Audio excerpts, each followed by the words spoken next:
നമ്മുടെ നാട്ടിൽ നിന്നൊക്കെ വളരെ വ്യത്യസ്തമാണ് രാജ്യതലസ്ഥാനത്തെ ഡൽഹിയിലെ ന്യൂ ഇയർ ആഘോഷം. ഇവിടെ ആഘോഷങ്ങൾക്ക് വേണ്ടി ആളുകൾ തെരുവിലേക്ക് ഇറങ്ങുന്നത് വളരെ ചുരുക്കമാണ്. നമ്മളിപ്പോൾ ഉള്ളത് ഡൽഹിയുടെ കൊണോട്ട് പ്ലേസിലാണ്. ഡൽഹിയുടെ തന്നെ ഹൃദയമായിട്ടുള്ള CP ഏറ്റവും വലിയ കമ്പോള കേന്ദ്രങ്ങളിൽ ഒന്നാണ്. ഇവിടെ ഒരുപാട് ആളുകൾ എത്തുന്നുണ്ട്. പക്ഷേ പതിവ് പോലെ സാധാരണ രീതിയിൽ കമ്പോള കേന്ദ്രങ്ങളിലെത്തി സാധനങ്ങൾ വാങ്ങാനൊക്കെ ആയിട്ടാണ് ഇവിടെ കൂടുതലും ആളുകൾ എത്തുന്നത്.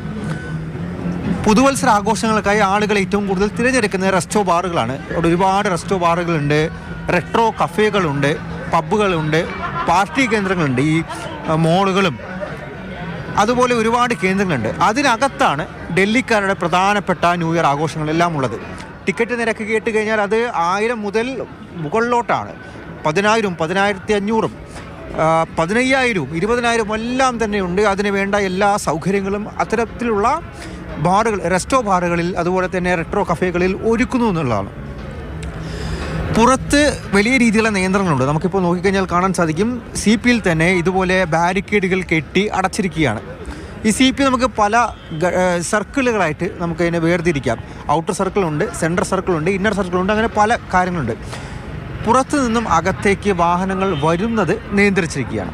അകത്ത് ആളുകൾക്ക് പ്രവേശിക്കാം. കാരണം ഈ CPക്ക് അകത്ത് തന്നെ ഒരുപാട് ഈ ബാറുകളും ഈ കഫേകളും പബ്ബുകളും എല്ലാം ഉണ്ട്. ഇതിനകത്തൊക്കെ ആളുകൾ രാത്രി ഇതിനോടകം തന്നെ കയറിയിട്ടുണ്ടാവും. ഇവരെല്ലാവരും ആഘോഷം നടത്തിക്കൊണ്ടേയിരിക്കുകയാണ്. ആഘോഷത്തിലാണ്, ആരവത്തിലാണ്. പക്ഷേ വാഹനങ്ങൾ അകത്തേക്ക് കടത്തിവിടില്ല.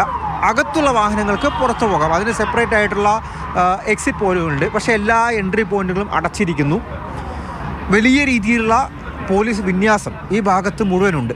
മറ്റൊരു പ്രധാനപ്പെട്ട കാര്യം, മുൻ പ്രധാനമന്ത്രി മൻമോഹൻ സിംഗിൻ്റെ ദുഃഖാചരണം നിലനിൽക്കുന്നതുകൊണ്ട് ഒരുവിധപ്പെട്ട ആഘോഷങ്ങൾ പുറത്ത് നടത്തുന്നതിനെല്ലാം തന്നെ വിലക്കുമുണ്ട്. അല്ലെങ്കിൽ ആളുകൾ അങ്ങനെ നടത്തുന്നില്ല എന്ന് തന്നെ പറയാൻ വേണ്ടി സാധിക്കും.